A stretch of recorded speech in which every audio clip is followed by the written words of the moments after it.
проезд министра энергетики Кузумбаева Каната Алдабергеновича в Западно-Казахстанскую область для посещения новой пробы Таксай не случайно. Здесь располагается крупное месторождение, и, соответственно, консорциум Керченского петрольного периода НПВ. Также были приглашены другие недропользователи, крупные подрядные компании, обсуждены вопросы местного содержания. Сейчас вопросы местного содержания являются очень большое внимание.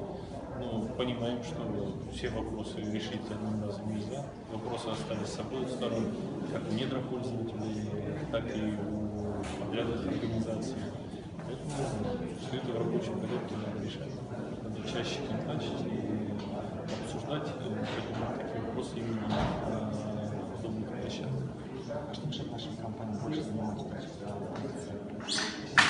В одних словах не скажешь. Есть и нехватка производственных мощностей у местных производителей, есть и необоснованные, завышенные, скажем так, требования у недропользователей, подрядчиков при проведении тендеров, выставлении условий получения или наличия сертификата международного и так далее. А равны условия между нашими компаниями и иностранными компаниями в плане тендеров? Ну, здесь надо брать конкретно каждый тендер, смотреть. Бывает, что и не равно. То есть За этим сейчас как раз и функция государства, министерства, PSA компании отслеживать такие моменты и стараться не давать им быть.